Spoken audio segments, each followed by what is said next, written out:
Welcome guys to another episode of Come to Work With Me. My name is Audrey and this is episode 14 where we're meeting with the amazing Hannah.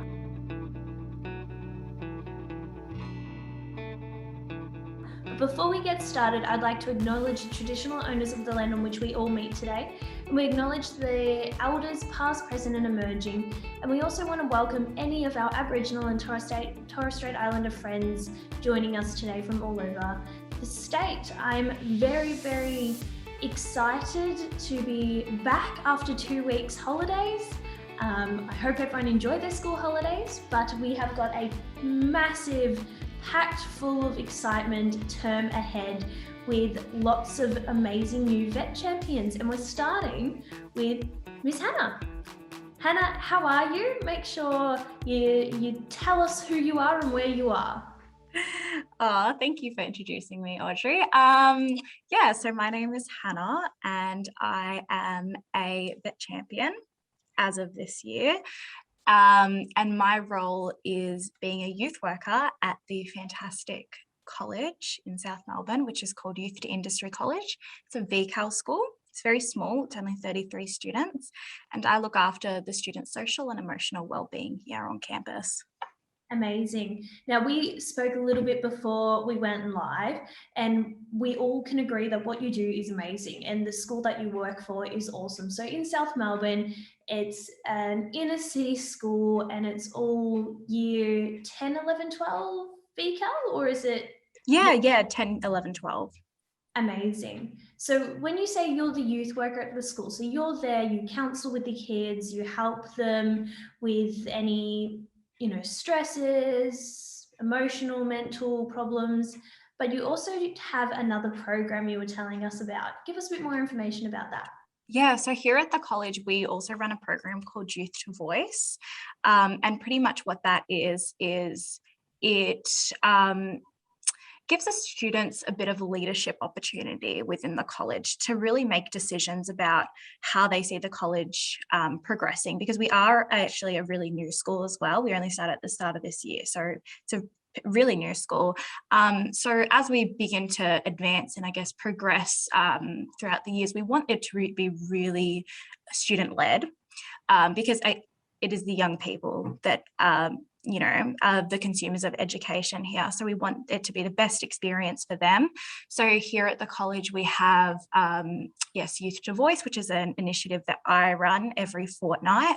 We have about 6 or so students involved in that program, pretty much where they can suggest ideas where the college can implement programs, or even just like bringing in furniture or just changing anything around. So we just got like a huge delivery, I think it was on Thursday, of furniture, and it was all furniture that they had suggested.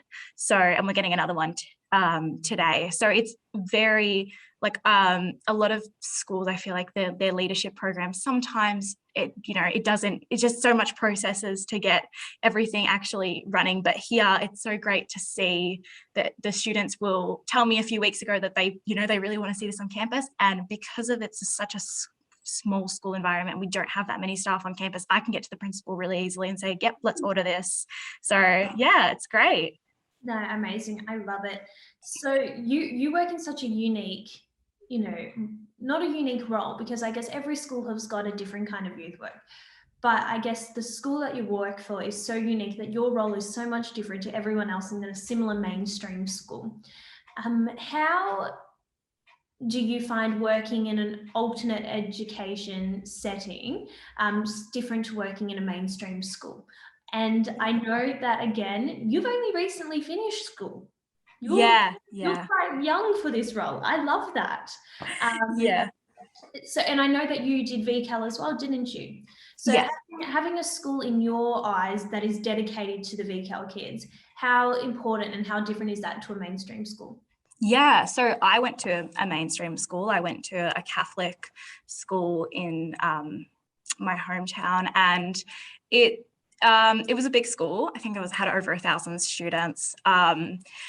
And look, it was great. I loved every second of it. I had a really great VCAL coordinator. Shout out to Miss Davis. She was fantastic. And I had some really great teachers, and it was a great school. So no talking down that at all. But I think that the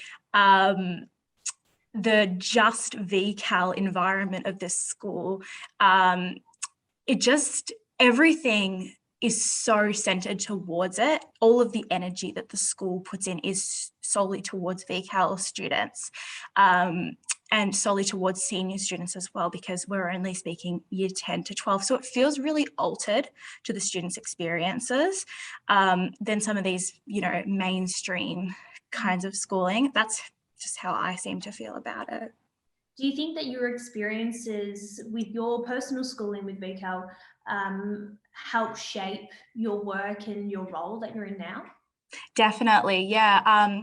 So I had a really great experience in VCAL in secondary school, and then I transitioned into a diploma of youth work and then a bachelor of youth work, and I kind of knew there was something always telling me I really want to circle back to VCAL. I really want to circle back, and I want to work somewhere in VCAL or their education.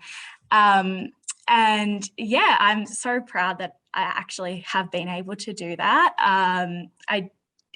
There's not that many only VCAL schools, and a VCAL school youth worker, it seems like a bit of a a hard stigma behind it. There's always a stigma behind VCAL students that I think I've spoken, we've done 14 of these episodes, and so many different people come from different walks of life, whether it is vet, VCAL, VC, uni, just straight to TAFE. Like, there's so many different walks of life, but no matter what, there's always this stigma behind VCAL kids and the VCAL classes, which I think it's amazing that I never knew that there was a school mainly for VCAL kids, only for VCAL kids. I think it's great. Yeah, there are a few schools that specialize in just providing VCAL for students. But I think it's a great idea. I mean, it really just shows that all their energy and, all the funding just goes into VCAL, which I think is fantastic. Yeah, absolutely. And I think you mentioned before that you've got 33 kids at the school. Yeah. 3 classes, so they're 10 kids per class, so they're the smaller classes. Teachers can focus more on the students, give them more attention, so the students don't fall through the cracks like they do in a mainstream school.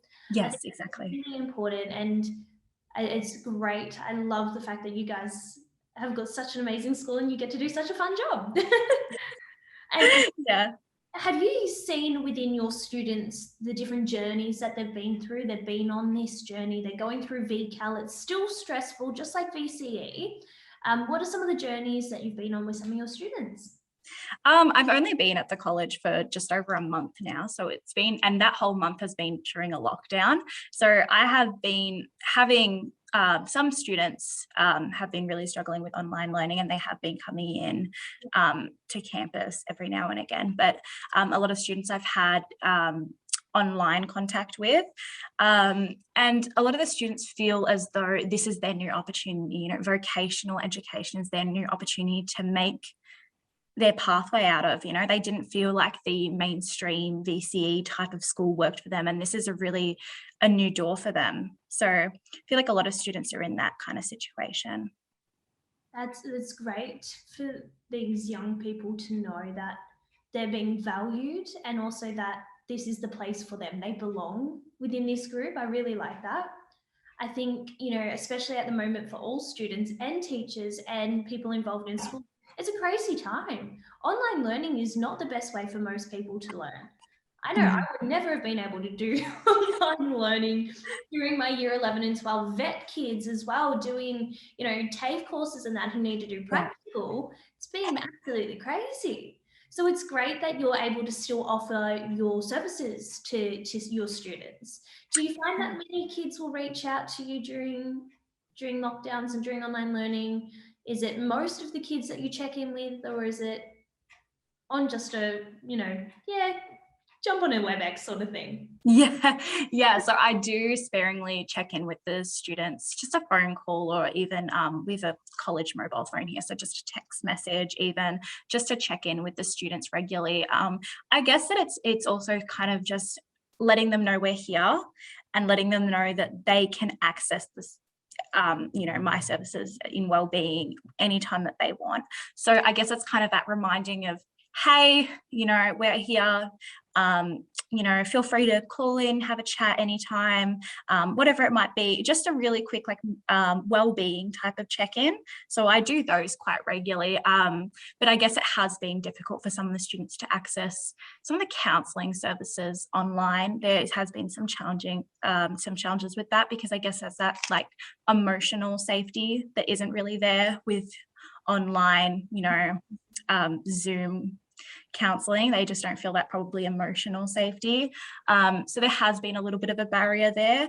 But in terms of calling and texting students, I feel like I've been able to get a bit of a response there. So it's good. And what would your advice be to students who are struggling or who are, thinking, oh, I could probably do with a bit more help. I'd love to have a chat. I could probably just have all this weight on my shoulders that I want to let go of. What would your advice be?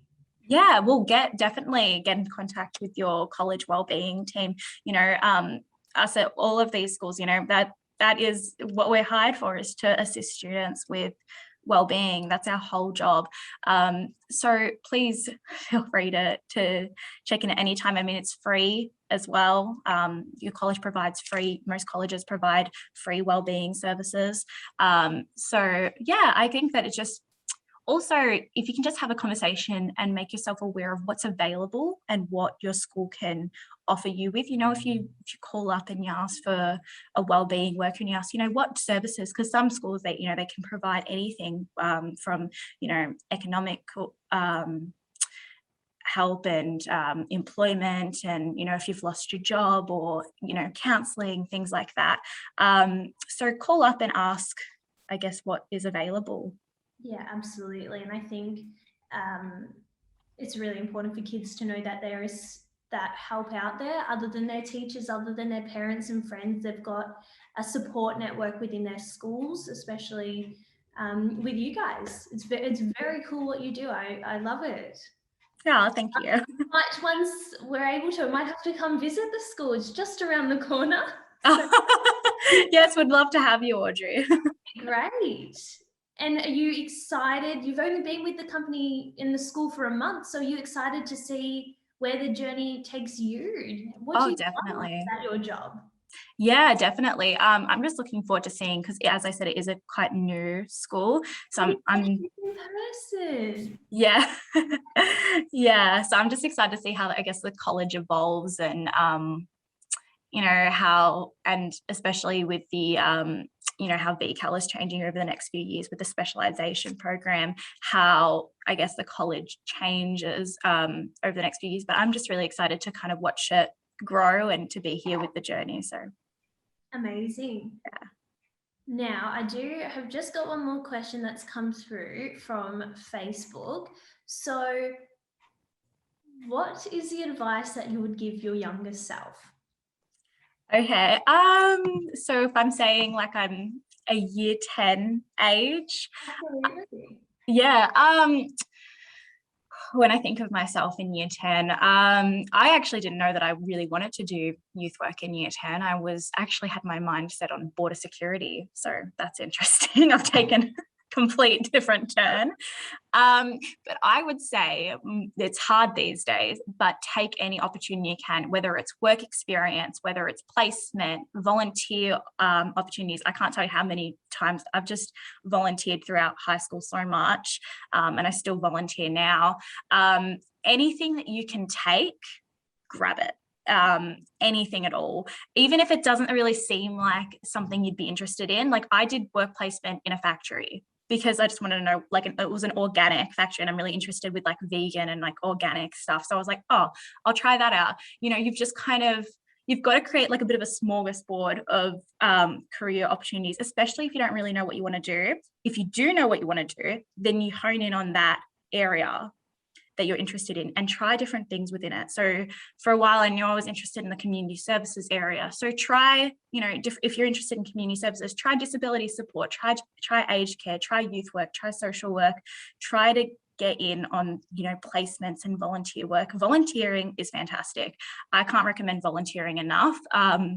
I first started volunteering with young people, I think when I was in year 12 in a girl support group. And that was one of the best decisions of my life. That definitely made me sure that this was the right opportunity to do. So to be sure in your opportunities, I think that be sure in your pathway, definitely volunteer and do your placements. I love it. Do you want to give a shout out to the school quickly? Any students, any teachers before we wrap up? Oh, yes. Well, all the students here, they're all fantastic. I couldn't pick any, but they make me laugh. They crack me up sometimes. Hopefully they're going to watch this back and have lesson plans about this so they can do lesson plans about their youth worker. I love it. Yeah, but Penny, the college principal here, she's fantastic. She works so hard. She puts in so many hours here to make sure the college runs smoothly. So I'd really like to shout her out, and all the fantastic staff here. We're a small school, so we have to put in a lot of effort to kind of cover a broad range of things to make the college run smoothly. So yeah, Penny, she does a fantastic job of overseeing all that. Amazing. Well, thank you so much for joining us today and for being an amazing vet champion and number 14 that I get to meet and learn so much about.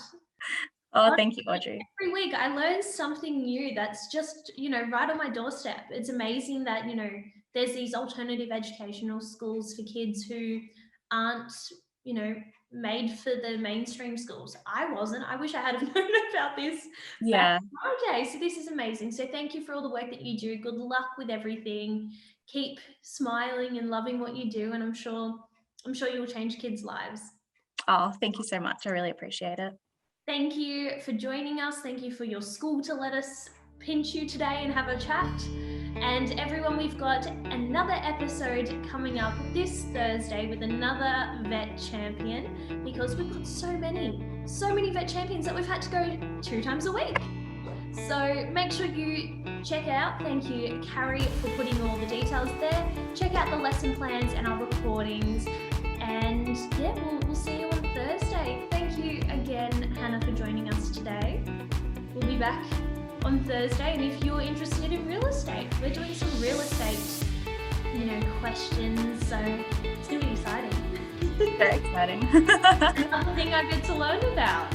Yes, you've got a broad range of a very big perspective here. I have learned about so many different career paths. I'm going to start reassessing what I do. Thank you again, Hannah. Take care. And thanks, guys, for tuning in today.